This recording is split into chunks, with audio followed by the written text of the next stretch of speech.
મોરબી દ્વારકાના ખંભાળિયામાં એરફોર્સની જગ્યામાં બાંધકામ સાઇટ પરથી ચોરી કરનારા આરોપી પકડાઈ ચૂક્યા છે। પોલીસે કુવાડિયા ગામ નજીક ગોડાઉન પર દરોડા પાડ્યા અને ચોરીના મુદ્દામાં સાથે 3 આરોપીને ઝડપી લીધા।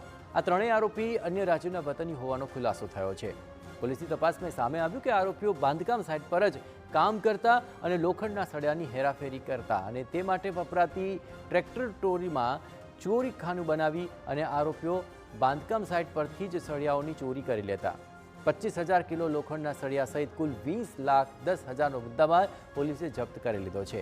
ચોરીમાં અન્ય કોઈ આરોપી સંડોવાયેલા છે કે કેમ એ દિશામાં પોલીસે તપાસ હાથ ધરી છે। ત્યાં તમામ મુદ્દામાલ સાથે ઝડપી પાડવામાં આવ્યા હતા।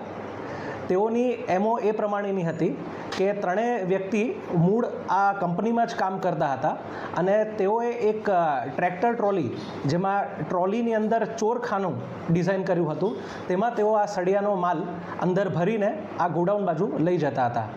હાલ આગળ બીજા આરોપીઓની તપાસ ચાલુ છે અને આમાં જેમ જેમ તપાસમાં આગળ નામો ખુલશે તે પ્રમાણેની કાર્યવાહી કરવામાં આવશે।